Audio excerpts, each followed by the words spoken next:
Agora, num cenário de seca, em que o lençol freático reduz, perceba que a gente já começa a enfrentar alguns problemas aqui. O primeiro ponto é, bom, se está numa situação de seca, o estômago fechou. Não tem mais perda de água e entrada de CO2.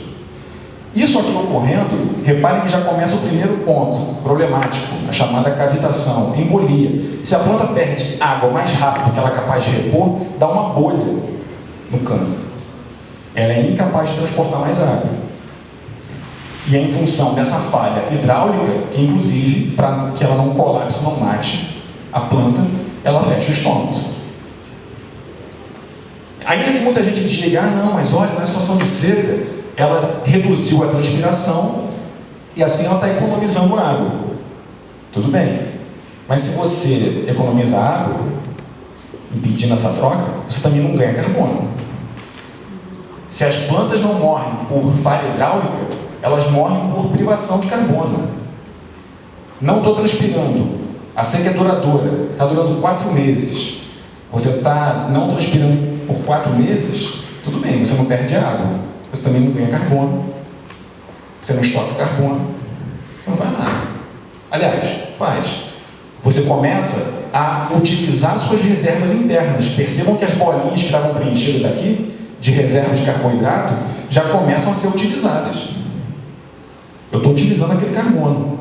Se chega num dado momento, a seca é muito duradoura, eu continuo com o estômago fechado e eu já usei as minhas reservas internas, eu morri não da falta de água em si, eu morri da falta de carbono.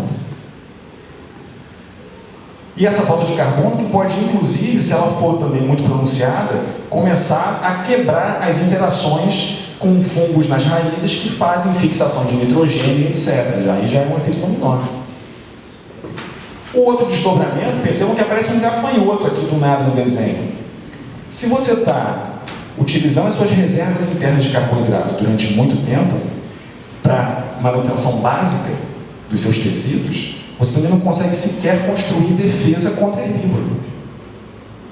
Então você pode morrer simplesmente em função do ataque deles. Por quê? Porque você está utilizando suas reservas de carboidrato. Ao invés de construir defesa, você não está mais conseguindo construir defesa contra esses animais.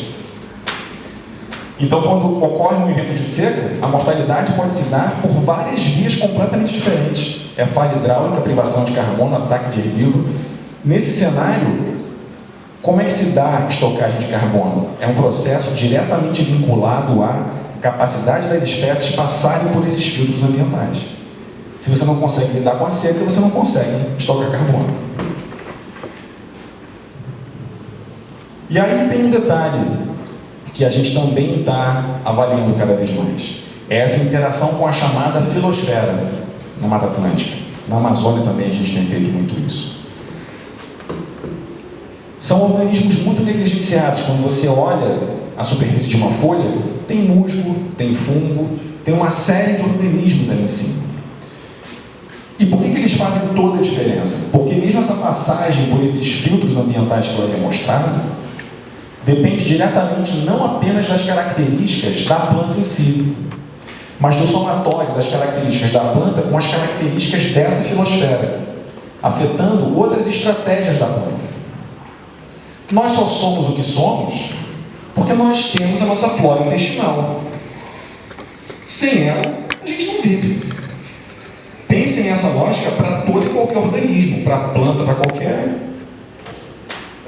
animal também. De que maneira esses eventos climáticos de seca também, de redução na precipitação, removendo, primeiro, esses organismos que são muito mais sensíveis à seca, como o musgo, por exemplo. São esses musgos em cima da folha que podem facilitar essa absorção de água da neblina. Só que se fica seco de maneira muito rápida, esses são os primeiros organismos a serem perdidos.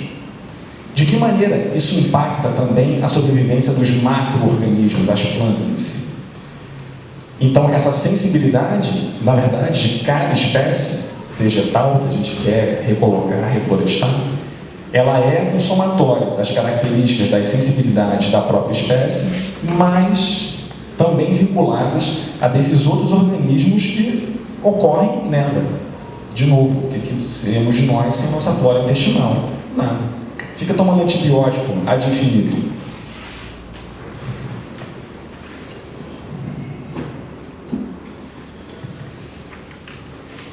Pequenos exemplos dessa interação e também do papel dessas características morfológicas, fisiológicas, anatômicas das espécies, caracterizando não apenas como elas respondem ao ambiente, mas de que maneira elas afetam o funcionamento do ecossistema, até em termos ecohidrológicos, que é o quê? Basicamente, como as espécies afetam o ciclo da água. Eu posso ter 2 fragmentos de floresta, os dois com 100 hectares. Significa que a contribuição desses 2 fragmentos, cada um de 100 hectares, a contribuição deles para o fluxo de água numa bacia hidrográfica vai ser igual? Não, não vai. Por quê? Por conta das características diferenciais que cada espécie tem. Aqui, basicamente, o que a gente tem é foto de gotas de água com o mesmo volume em cima de 2 superfícies de folha de espécies diferentes. Uma espécie é muito mais hidrofóbica e a outra é muito mais hidrofílica. Essa espécie aqui, ela é muito mais capaz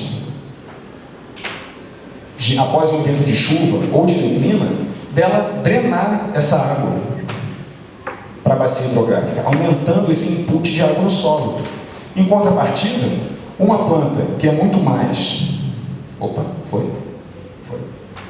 muito mais hidrofílica, ela retém mais essa água e consegue absorver. Isso por si só já denota que, simplesmente, você ter coberturas florestais iguais não significa funcionamentos iguais e respostas iguais. Porque as sensibilidades são diferentes e, consequentemente, o efeito que cada espécie vai ter no ambiente também é diferente. De que maneira essa filosfera, esses organismos que ocorrem em cima da folha, podem alterar isso? As mesmas fotos, em cima das mesmas folhas, só que agora em cima desses diferentes tipos de organismo. Numa mesma folha em que eu tenho um líquen altamente hidrofóbico, e aqui o tecido da folha em si, aqui a mesma coisa, aqui o mesmo volume de água em cima da mesma folha, só que uma variação em função desse papel diferencial que cada um desses organismos tem. Será que vai funcionar? Numa simulação que a gente fez pingando as gotas, quando eu pingo em cima do tecido da folha, ou quando eu pingo em cima de um musgo, a água é absorvida, a água é retida, pingando no líquen, é tão hidrofóbico que a água pula. A água é ejetada.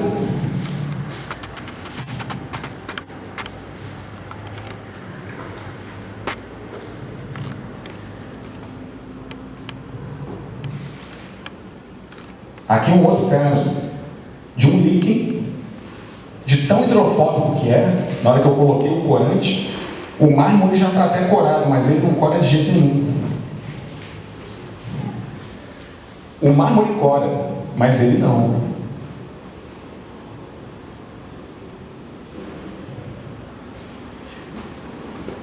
Reparem que a Mata Atlântica é tudo isso. A Mata Atlântica é esse cenário no qual a gente tem as espécies, os arbustos, as árvores, mas o modo como eles vão responder à mudança climática e o modo como o ambiente, e o modo como cada uma dessas espécies vai afetar o ambiente em termos de funcionamento de ecossistema, seja sequestro de carbono, seja ecohidrologia, é esse somatório das características desses organismos negligenciados com as características das plantas em si. Tudo isso para que a gente consiga caracterizar esse grau de sensibilidade das espécies à seca. É fácil? Não. Não é. Especialmente porque um dado funcionamento de um ecossistema em termos de ecohidrologia ou de sequestro de carbono, ele pode mudar simplesmente porque a gente perdeu esses organismos aqui primeiro. Reparem, inclusive até naquele videozinho anterior, não vou botar de novo, mas só para ilustrar, que se várias espécies dependem dessa absorção de água da neblina para sobreviver, se a folha está completamente coberta por esses organismos mais hidrofóbicos, ela não vai conseguir absorver essa água da neblina. Agora, se ela está coberta por esses musgos aqui que retêm muito a água, ela consegue. Mas se vem um evento de seca e muda inclusive essa proporção dessa cobertura, isso se altera. Musgos são muito mais dependentes de água, no geral, do que líquens. Será que esse evento de seca, essa projeção que a gente vai ter, vai fazer com que as folhas fiquem cada vez mais cobertas pelos organismos hidrofóbicos? Se for, isso vai reduzir ainda mais a possibilidade dessa absorção de água, por exemplo. Então, o que a gente faz? O que fazer? O que a gente já sabe, já há muito tempo, é que floresta é importante. Aqui é uma foto que o meu ex-orientador lá no doutorado em Sanduíche, na Austrália, tirou. Aqui é a costa oeste da Austrália, tem essa formação vegetal, e aqui o chamado cinturão do trigo, né? E aqui uma foto tirada do avião. O que vocês conseguem notar de muito contrastante nessa foto aqui? Que a gente tem floresta e aqui a gente tem plantação. Só tem nuvem onde tem floresta. O que é essa redistribuição hidráulica que já é caracterizada em vários ambientes? Aqui é um trabalho feito na Amazônia. Durante o dia, chove. Durante a noite, e aqui é simplesmente osmose. Se durante a noite elas não estão mais perdendo água, mas choveu, a camada superficial do solo está saturada de água. O subsolo está seco. Simplesmente elas absorvem água pelas raízes superficiais e transportam essa água lá para baixo. No auge da seca, também durante a noite, o que elas fazem? Elas absorvem essa água pelas raízes profundas e redisponibilizam essa água para as camadas mais superficiais do solo, redisponibilizando essa água para outras espécies que não têm raiz profunda, por exemplo. É um processo passivo. É osmose, completamente. Onde está hipotônico e onde está hipertônico. Tem água lá embaixo, você absorve aquela água e redisponibiliza pelas raízes superficiais. Por que isso aqui é importante? Porque é uma ideia já sendo utilizada em sistemas agroflorestais. Aqui um trabalho desse meu ex-orientador lá na Austrália, em que ele chama esse mecanismo de redistribuição hidráulica de bioirrigação. De que maneira esse conhecimento das sensibilidades, das características anatômicas, fisiológicas, morfológicas e etc., pode ser útil em sistemas agroflorestais se eu mantiver algumas espécies que têm esse padrão de raízes superficiais e raízes mais profundas, de modo que no auge da seca, havendo água estocada lá embaixo, essas plantas são capazes de absorver essa água e redisponibilizar para as outras do sistema que não têm raízes profundas, por exemplo. Como é que saber como uma planta funciona, quão sensível ela é, pode ser útil não apenas para saber de que maneira ela passa ou não por aqueles filtros, mas de que maneira ela contribui para que as outras consigam estar. Porque lembrem naquele slide dos filtros, o último filtro é um filtro biótico, que tem a ver com interações. Eu não consigo estar nesse ambiente, mas de que maneira eu consigo estar em função de alguém que facilita a minha permanência? Esse mecanismo de redistribuição hidráulica pode ser isso. A espécie pode ser muito sensível, ela não vai aguentar a seca, mas se existe outra que a facilita, ela permanece. Ou seja, a permanência dela é condicionada à de outra. B só fica se A estiver. É essa compreensão, mas também a compreensão dos outros processos que compõem um dado cenário. Aqui, um projeto de recuperação ambiental feito na costa africana, em que os pesquisadores, sabendo da importância da neblina, que começou a ocorrer numa altitude mais elevada, e de fato já não havia mais vegetação alguma que pudesse interceptar aquela neblina, eles basicamente criaram interceptadores de neblina, colocando uma estrutura de madeira com tela. A neblina passava, as gotículas de água ficavam ali, caía num sistema de escoamento e ia direto para as plântulas sendo colocadas no tempo.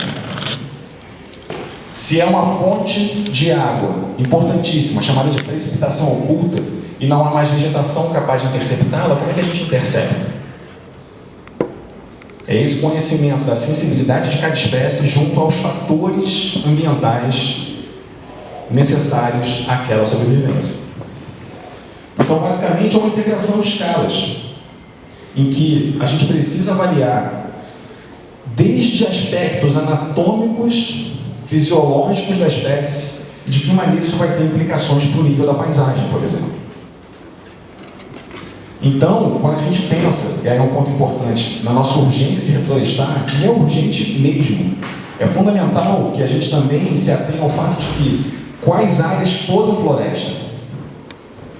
Porque se é um ambiente que, pelas suas características atuais, é incapaz, ou foi incapaz, de ter floresta, se era uma restinga, não vai adiantar num ambiente que era restinga, em que os solos são mais arenosos, as temperaturas são altas, a pobreza nutricional é elevada, eu queria plantar floresta num lugar que não era floresta.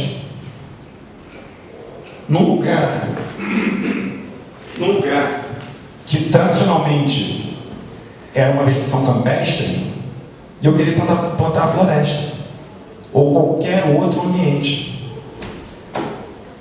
Porque é uma alteração que também pode implicar em mais problemas. A gente colocar um ambiente em que naturalmente ele não ocorria.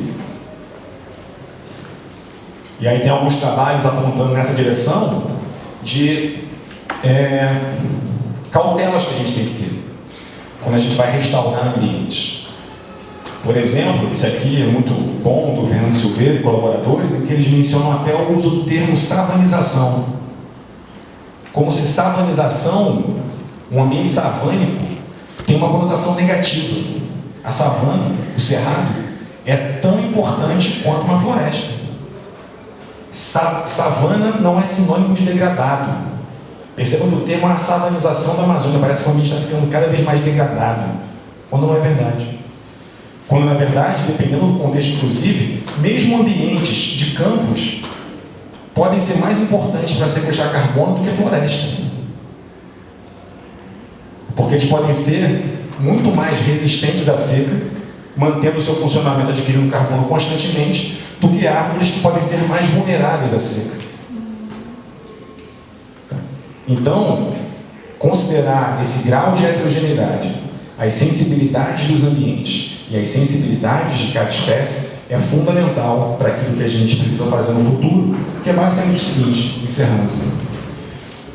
Entender os efeitos potenciais das mudanças do uso da terra e do clima depende diretamente do seguinte: resposta da vegetação. Como elas vão responder? Quais são as sensibilidades? E as sensibilidades são diferentes. E isso vai muito além de uma lista de espécies. Pelo que a gente está vendo aqui para a Mata Atlântica e para os diferentes ambientes marginais à floresta, estrito senso, é de que a gente vai perder espécies que não têm uma estratégia de tolerância ao estresse. Então, a gente pensar hoje em dia em qualquer floresta tropical chuvosa aqui no estado do Rio de Janeiro, quais são as espécies que a gente vai perder de maneira inevitável? Isso vai ocorrer? Vai. De que maneira a gente consegue, então, manter floresta e pensa em reflorestamento, escolhendo as espécies não com base no nome delas, mas na sua caracterização de funcionamento, de resposta e de efeito. Portanto, essas políticas de gestão elas têm que ser desenvolvidas com base exatamente nisso. Como você responde a um dado fator e como você afeta um outro. Você pode ser muito resistente à seca, mas se você, por mais resistente à seca que seja, você não contribui fortemente para o sequestro de carbono, é isso que a gente quer? Talvez seja. Se você contribui muito, então, para o balanço hidrológico da bacia hidrográfica, porque os efeitos que as espécies vão ter também podem ser diferentes. Eu posso contribuir muito para o sequestro de carbono, mas eu não contribuo nada ou muito pouco. O meu papel no ecossistema é muito baixo, por exemplo, no escoamento de água. O que a gente quer, de fato? Esses são os pontos importantes que eu acho que são as principais mensagens finais. Vocês vão ver, já não é de hoje, lista de espécies tem várias. Comece com a espécie A, B, C e D, plante C, plante tal, beleza. Mas isso é para hoje. Se até o final do século vai ter uma redução de 50% da precipitação, a espécie que hoje está lá muito bem obrigada, daqui a 10 anos não vai. Eu posso então, na verdade, estar meio... Será que eu estou enxugando gelo? Tudo bem, eu plantei hoje, tudo bem. Só que até aquela planta crescer e atingir o porte necessário para que a gente olhe, Mata Atlântica aqui. Será que até o ponto dela atingir a maturidade, já mudou tanto o clima que talvez sequer ela atinja a maturidade, ela morra antes? Bom, era basicamente isso que eu tinha para mostrar para vocês. Aqui, tudo isso que eu mostrei certamente não é fruto do meu trabalho sozinho, aqui parte da minha equipe, inclusive nos momentos pré-pandêmicos a gente sempre se juntava para fazer um samba em casa. Tá? E só para mostrar alguns outros pontos do que a gente também tem feito, outras abordagens nossas, além dessas que eu mostrei, o que a gente está investigando muito é sensibilidade térmica, tá? Porque, ainda mais nas cidades que a gente tem ilhas de calor, então de que maneira o calor associado com a seca, isso pode intensificar esses filtros ambientais, de que maneira então isso está associado com ocorrência de fogo, porque para o fogo começar a ocorrer, o tecido vegetal tem que secar. Se você é pouco resistente à seca, talvez você seque primeiro. Se você seca primeiro, é você que vai dar ignição do incêndio na vegetação? Talvez seja. Como é que a gente determina a mortalidade? Porque se tem uma coisa fantástica em planta, que planta rebrota. Então, às vezes você vê aquele organismo, nossa, está morto. Passa um tempo, rebrota. Eu lembro bem de uma reportagem, não sei se o título era exatamente esse, mas em algum lugar da Amazônia, a reportagem no jornal era a árvore que se recusou a ser poste, ou algo que o valha. Numa localidade entrando na Amazônia, pegaram uma planta, não lembro qual era, cortaram tudo para fazer um poste. Fincaram lá o poste, botaram os fios de alta tensão, é isso. Passou 6 meses, começou a rebrotar. Rebrotou tudo, deu flor, então tinha um poste com a copa toda colorida, bonitona, então cortaram tudo, fincaram uma viga ali e rebrotou. Quando é que a gente sabe exatamente que a planta morreu? E nessa vinculação toda que a gente está começando a fazer agora também é a sensibilidade das árvores urbanas. Porque mesmo que a gente também tenha várias plantas exóticas na cidade, usadas na arborização, a gente pode pensar as ruas arborizadas como corredores ecológicos. E de que maneira essas espécies usadas na arborização têm também as suas sensibilidades. A gente tem muita planta exótica e muita planta nativa. Será que num cenário de seca no futuro que a gente vai ter, será que as exóticas que a gente tem atualmente vão ser as mais resistentes à seca? Então imagina se nesse momento agora vamos fazer uma política, a gente vamos tirar as exóticas. Reparem que eu não estou dizendo que a gente... exótica, mas eu estou falando. Maravilha. Mas pensem o seguinte, a gente tem que priorizar nativas, sem dúvida. Mas imagine se a gente tira todas as exóticas agora, a gente deixa as nativas, e se a gente deixou nativas que são mais sensíveis à seca? Daqui a algum tempo, então, a gente não vai ter árvore nenhuma na rua. Num cenário hipotético, por enquanto que eu estou falando, de maior grau de sensibilidade das plantas nativas. Tá? Então, são esses os pontos nos quais a gente tem trabalhado. Basicamente, então, era isso que eu tinha para falar para vocês. Eu agradeço imensamente mais uma vez o convite e obrigado pela atenção.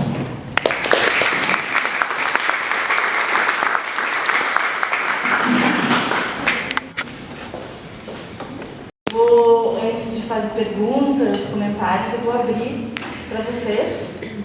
Se alguém quiser falar alguma coisa, fazer alguma pergunta, algum comentário. A flecha da Tijuca, ela era Mata Atlântica, mas na monarquia foi na limpeza e plantou. Como isso influencia bom ou mal? Eu entendi a Mata Atlântica, mas a flecha da Tijuca é um chandurinho aqui na situação. Então, como é que ela impacta na Mata Atlântica nativa do Brasil? Essa pergunta é boa. Porque, de fato, boa parte dela, não toda, né? Mas boa parte dela era plantação de café, tanto que alguns trechos andando até hoje eu encontro lá, nossa, café. E quando parte dela foi reflorestada, veja que, ainda que muita espécie exótica tenha sido colocada, alguns aspectos do funcionamento do ecossistema voltaram. Porque, do ponto de vista eco-hidrológico, árvore é árvore. Se for para impedir o assoreamento do rio, se você bota jaqueira para o Brasil, claro que elas vão ter estruturas de raízes diferentes, etc. Mas, dependendo daquilo que você quer fazer, que foi o que ocorreu nesse reflorestamento, ainda que muita jaqueira e outras exóticas tenham sido colocadas, alguns aspectos do funcionamento voltaram. Porque quando você olha, né, fisionomicamente falando, uma floresta e a contribuição que ela vai ter para a evapotranspiração, para o microclima, se você colocou uma mistura de exóticas e nativas, ou se só tem nativa, esse funcionamento vai estar sendo equivalente. Agora, significa que isso é bom 100%? Não, porque aí entram os efeitos negativos também na história. Quando a gente pensa em jaqueira, por exemplo, em que vários animais nativos têm a jaqueira como sua alimentação preferencial. Tendo uma alimentação preferencial ali abundante, muito calórica, esses animais começam a aumentar o seu tamanho populacional, começam a se proliferar cada vez mais. Então, se tem um animal nativo que usa a jaqueira e começa a aumentar o seu tamanho populacional, ele exerce pressão em cima dos outros animais. Então o desequilíbrio já começa por aí, por exemplo. Como é que a gente lida com isso? Vamos arrancar todas as jaqueiras. Idealmente, a gente deveria fazer isso. Agora imagina se a gente faz tudo isso numa tacada só. Vamos arrancar as jaqueiras. A gente vai abrir buraco em vários pontos da floresta. Como é que isso vai se desdobrar em eventos como erosão, assoreamento de rios e etc.? A gente consegue arrancar todas numa tacada só? Se a gente fizer isso, um abraço. E por que a gente não pode fazer isso? Exatamente porque, mesmo tendo algumas exóticas ali, algum papel positivo elas exercem. Então a gente tem que fazer um manejo de modo que, como é que a gente garante a retirada da exótica, mas de que essa retirada da exótica não afete negativamente os processos ambientais ecossistêmicos que ela assumiu, já que as nativas não estão ali. Em termos de composição de espécies, o Parque Nacional da Tijuca, por ter muita exótica, ele é muito distinto de várias outras manchas de floresta atlântica. Mas a grande questão é que mesmo essa distinção faz com que ele tenha um papel de serviços ecossistêmicos prestados para a cidade, por exemplo, enorme. Que pode ser, por exemplo, além de água e de clima, tem um trabalho que saiu recentemente sobre a capacidade de absorção de poluentes na cidade que o Parque Nacional da Tijuca tem. Então, ainda que do ponto de vista de composição de espécies, o nome delas seja muito diferente, os papéis desempenhados podem ser muito similares, que tem a ver com essa caracterização funcional. Qual é o seu efeito no ambiente? Os nomes podem ser muito diferentes, as origens podem ser muito diferentes. Uma espécie exótica, outra nativa, etc. Só que os efeitos podem ser similares.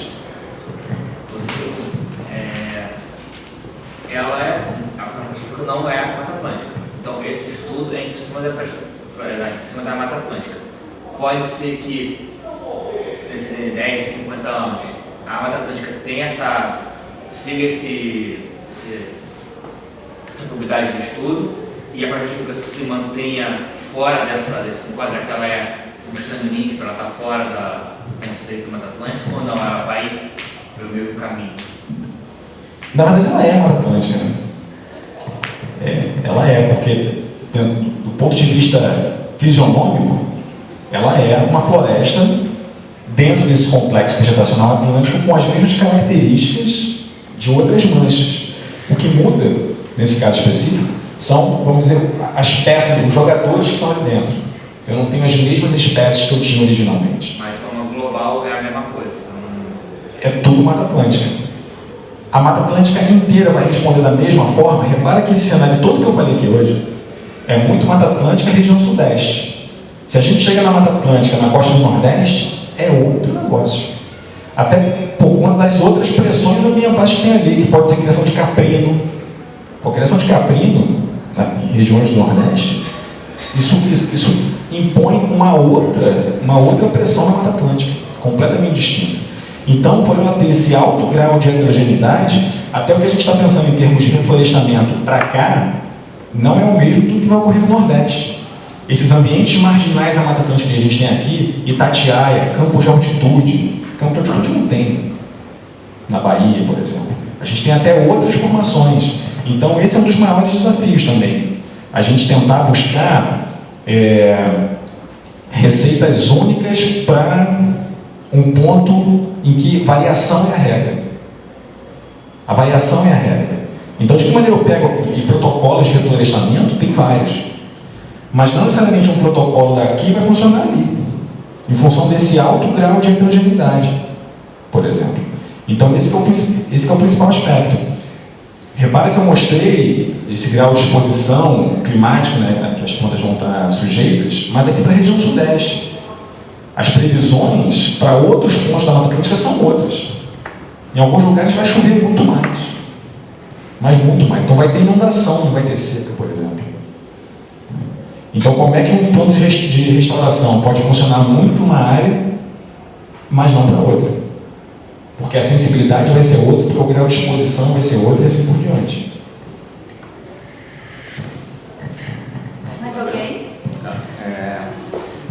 Você fez uma abordagem assim, assumindo que a condição climática é um fator, né, em cima aí dessa parte toda aí de reflorestamento. Né? Existe algum estudo inverso, assim, do tipo, o que eu posso reflorestar aqui para ter uma influência climática que possa favorecer ou não deixar evoluir, né, com um estado desse já de 50% de redução de precipitações no Rio de Janeiro? Tem algum estudo que eu possa reflorestar de uma maneira que eu traga, assim, não, essa redução de 50% eu consigo trazer para 20%, 25%? Existe uma abordagem? Cálculos assim tem vários. A grande questão é que a magnitude da mudança é tão acentuada e a liberação de gases é tão intensa que mesmo que a gente buscasse reflorestar uma área enorme, de proporções continentais, ainda assim, para essa área, para essa vegetação atingir um porte necessário para conseguir retirar da atmosfera todos esses gases que já foram emitidos, levaria séculos, na verdade. Até porque são diversos lugares que contribuem para um clima que, de repente, né, o corredor vem da Amazônia, né, que passa aqui por cima do Sudeste. Tá? Então, esse é outro ponto, assim, né, que é muito debatido também. Se vocês olharem no mapa do mundo, na mesma latitude em que está aqui o Rio de Janeiro, percebam que tem deserto. Chega no Chile, tem deserto. Chega na África, tem deserto. Chega na Austrália, tem deserto. Por que aqui a gente tem floresta? A gente olha aqui, nossa, Mata Atlântica. Por quê? É a Amazônia. É a Amazônia e a Cordilheira dos Andes. Porque o soerguimento da Cordilheira dos Andes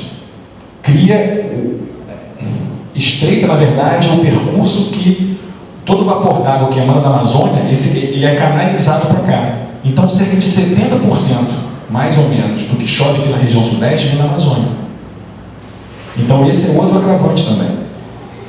O avanço do desmatamento na Amazônia começa a implicar em efeitos diretos aqui no Rio de Janeiro, por exemplo, São Paulo, Minas Gerais. Então, esse é outro ponto, porque uma coisa são os gases liberados, de que maneira eles induzem aquecimento. Então, temperatura por si só já é um problema, mas é esse aquecimento que acaba alterando o padrão de circulação de vento e de vapor d'água. Então, a temperatura isolada já causa X problemas. Mas de que maneira essas mudanças de temperatura alteram vento, direção, volume de água transportado e etc. Então, esse é outro aspecto também. Então, ainda que a gente pudesse reflorestar o Rio de Janeiro inteiro, se o desmatamento na Amazônia continuar avançando, ou se a temperatura global continuar aumentando, de modo que a Amazônia comece a deixar de ser a Amazônia e vire outra coisa, todo aquele vapor d'água que vem para cá vai deixar de vir. Então vai secar do mesmo jeito. É um troço que assim, a política, o Brasil é imenso, né? Então assim, a política pode ser nacional, mas vamos imaginar que o Brasil não fosse imenso, que a Amazônia fizesse parte de outro país, né? Na verdade você tem influência ecológica de outros países aí também, né? A política deveria ser global, né? Exatamente. Mais alguém? Eu tinha uma pergunta. Sobre... Duas perguntas, na verdade. Mas em relação à arquitetura e urbanismo, como pode contribuir nesse sentido? Porque a gente prevê área livre, a gente prevê plantio, enfim, e se tem algum lugar onde a gente possa consultar o que seria mais efetivo, assim, para implantar nos edifícios ou nas áreas urbanas. E sobre a agroecologia urbana também, qual o impacto positivo disso, né, criando microclimas de alguma forma, se tem algum efeito mais rápido nesse sequestro de carbono devido ao porte menor das espécies, enfim, se tem alguma influência. A primeira parte qual foi? Desculpa. Foi se a gente, como arquiteto e urbanista, tem algum tipo de fonte para prever essas áreas, ou portes, enfim. De previsão de área, porque você diz mais expostas à mudança do clima, é isso? Como a gente pode prever espaços para implantar espécies, assim, incorporar espécies. Essas previsões, feitas com base em vários modelos climáticos, imagens de satélite e tal, em 2016. Então toda essa caracterização de vulnerabilidade, sensibilidade, etc., basicamente não tem. E esses trabalhos que a gente tem feito, tendo em vista essa caracterização que é muito trabalhosa, a gente também não consegue, não só pelo tempo, mas também pela grande diversidade de espécies que a gente tem, fazer uma grande varredura em todas as espécies que a gente tem nesse ambiente. Então é difícil demais, porque claro que a gente pode ter alguns indicativos de espécies que podem resistir mais ou menos. Por exemplo, densidade da madeira. Densidade da madeira pode ser uma característica importante para definir as espécies que são mais resistentes. Porque, de maneira geral, plantas com madeiras mais densas aguentam mais a seca. Pode ser um indicativo? Pode. Mas também não é o único, porque dependendo das várias combinações de características que uma planta tem, uma outra pode contrabalançar uma alta densidade da madeira para o outro lado. Planta com alta densidade da madeira aguenta a seca? Aguenta. Mas de repente aquela que tem a madeira muito pouco densa, ela estoca mais água ali dentro. Então ela aguenta igualmente. Então esse é o ponto. Pensando nesse aspecto de agrofloresta, agricultura urbana e sequestro de carbono, é mais difícil. Porque para o estoque de carbono ser eficiente, aquele carbono que é assimilado tem que ficar guardado lá. Tipo esse aqui. Isso aqui não volta para a atmosfera nem tão cedo. Agora, se você planta 10 hectares de cana de açúcar, por exemplo, a assimilação de carbono é muito rápida. Só que a decomposição daquele material é igualmente rápida. Então, incorporou, perdeu de volta. Em vários sistemas agroflorestais, dependendo do tipo de planta que é colocada, ela pode ter um crescimento super rápido. Se cresceu rápido, assimilou muito carbono. Verdade. Mas organismos que têm crescimento rápido também têm uma duração de vida mais curta. Cresce muito rápido, perde muito rápido, aquele carbono voltou. Então uma coisa é o estoque de carbono, carbono estocado. Agora ele está sequestrado, isso aqui está sequestrado. E de maneira geral, o que se observa em relação a sequestro tem a ver com a participação também do solo. O quanto que aquela vegetação consegue assimilar de carbono, e esse carbono depois vai sendo remobilizado em formas que demoram muito a decompor, em compostos úmicos nos troncos e etc. Então, esse que é o detalhe. Repara que a Amazônia tem um papel muito grande de dreno de carbono. Mas simplesmente em função do aumento da temperatura, às vezes a Amazônia pode perder muito mais carbono do que assimilar. Então é uma fonte que é mais lábil de carbono. Assimila muito, está lá no tronco, está guardado, tudo bem. Mas a partir do momento que a temperatura aumenta, ela começa a perder mais do que ganhar. E aí pensando em espaços urbanos em que a gente vai ter hortas e etc., é tudo planta de crescimento rápido, de ciclo de vida curto, então aquele carbono, a contribuição disso para retirar carbono da atmosfera é muito baixa. Também queria trocar uma ideia, né? Porque a gente aprende, quando a gente aprende a pensar a cidade, a gente aprende a pensar rua, edifício, né? No máximo praça, escola é nosso melhor. E aí, A nossa tradição é pensar, quando pensa vegetação, porque o paisagismo é um segmento marginal, né? Até que o nosso nome é Faculdade de Arquitetura e Urbanismo. Paisagismo é marginal, né? Tem poucas cadeiras, não importa tanto. E tem uma tradição de vida das belas artes, né? E quer dizer o quê? Que nos interessa, ou a gente aprende sobre isso. Quando a gente aprende alguma coisa sobre isso, a gente aprende as belezas, vamos dizer assim, das coisas, né? Que planta fica bonita com qual planta. Isso no melhor dos nossos cenários, porque a gente ainda pode fazer isso bem pior do que isso. Quando a gente é bom, a gente pensa beleza e composição, né? Lemais e etc, né? Então, me parece assim, que essa cisão que a gente criou, o mundo criou, entre, de um lado fica a cidade e de outro lado fica a floresta, os arquitetos pensam a beleza, né? Os biólogos função, etc. Enquanto essas coisas ficarem separadas, a gente vai andar muito pouco para a gente conseguir enfrentar os cenários que estão aí, né? Que, como você mesmo diz, é pior até do que a gente vinha estudando e imaginando, né? Porque esse sequestro não é tão rápido, são áreas gigantescas. Então, que a gente vai enfrentar o aquecimento, que a gente tem que pensar a cidade a partir disso, né? É uma realidade, a produção de alimento e tudo mais. Então, eu fico pensando assim, como é que a gente cruza informações. Por exemplo, agora a gente está, essa disciplina vai fazer esse exercício de pensar 70% do terreno deles precisa ser árvore, floresta, né? Só que é uma região que era aterro, que é ali o cais o Santo Cristo, na parte dos galpões. Então, pela sua fala de hoje, eu já fico achando que não dá para a gente pensar uma lógica de mata atlântica. Ou a gente poderia pensar uma floresta, uma microfloresta, chamada floresta, né? Para a gente entender que o desejo de ver a floresta, mas a gente consegue pensar uma floresta agroflorestal numa escala assim, de bairro, uma cidade, isso faz sentido para vocês, né? E uma outra coisa, a gente viu a palestra da Anne Alencar, a primeira palestra aqui do nosso ciclo, que falou todo em torno da Amazônia e desse programa. Então foi ótimo o link que você fez hoje, agora, com esse tema, porque a gente está realmente entendendo, né? Esse cruzamento entre a Amazônia, a gente não está tão longe, o mundo é um só, né? Então tem que pensar uma política global, tem que pensar, porque a gente não consegue. Enfim.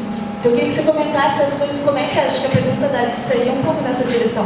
Tá, mas me diz como eu posso ajudar? Eu aqui que sou arquiteto e urbanista, ajudo como a gente a melhorar esse caldo que está ruim?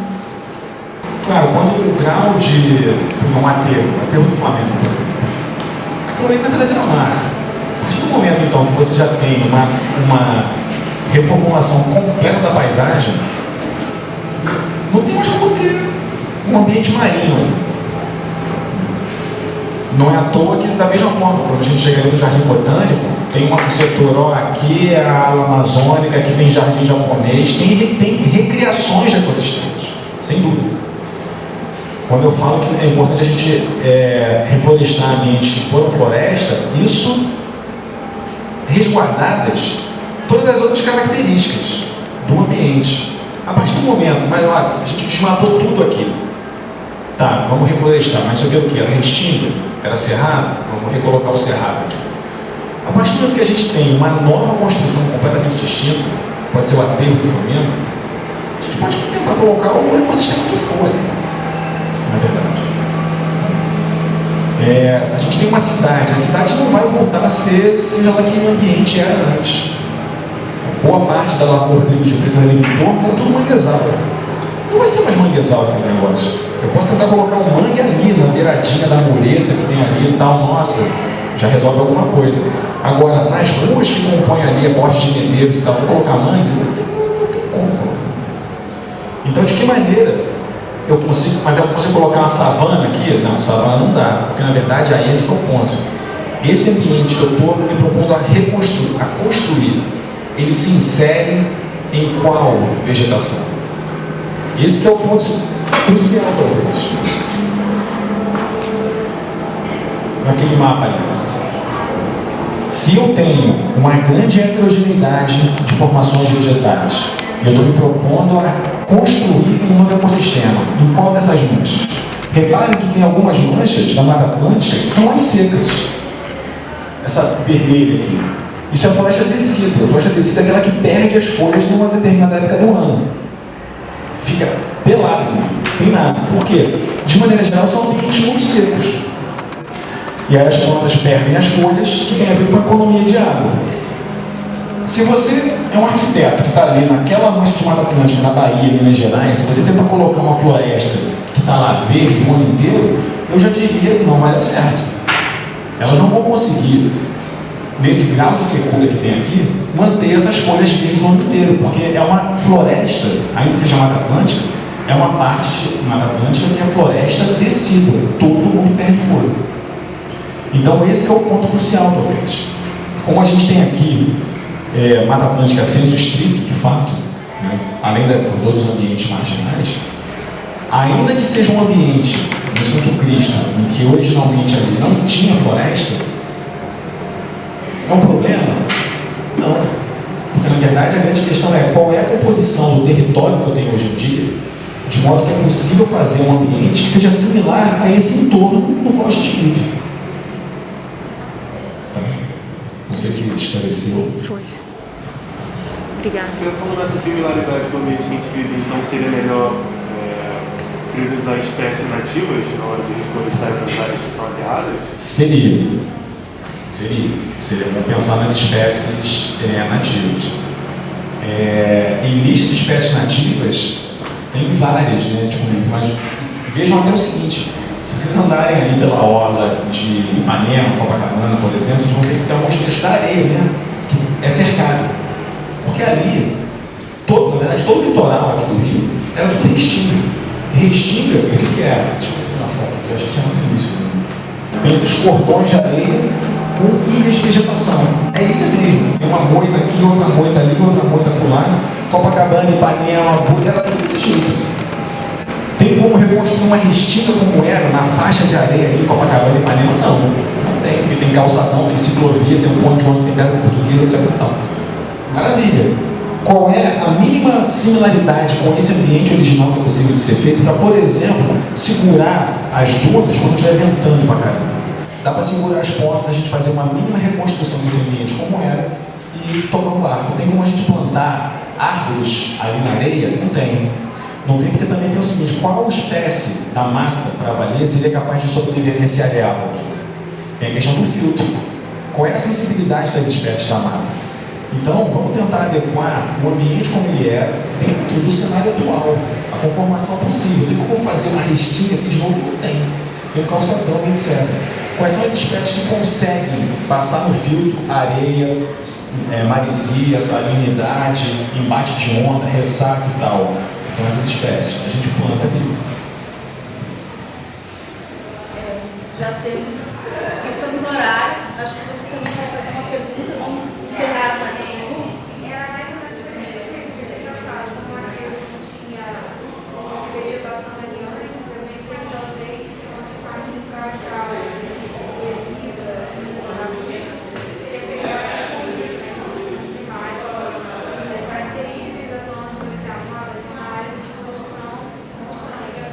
É buscar plantas que sobrevivem, espécies que sobrevivem isso. Exato. Então, muito difícil. Se a planta não é capaz, qualquer organismo na verdade, se ele não é capaz de tolerar aquelas condições, tem a ver com o quê? As características que ele tem e não com aquele filtro, com aquela malha ali. Né? Então, ainda que na hora do aterro do Flamengo ser composto, ali a gente tem muita planta exótica, mas muita. Né? Mas plantas exóticas capazes de sobreviver, ainda que o solo não seja mais como era antes, seja aterrado, as condições climáticas, elas têm que serem capazes de lidar com aquilo ali. Então não tem como ser qualquer coisa que a gente coloca. Olha, Olha, gente, foi ótimo, hein? Muito obrigada.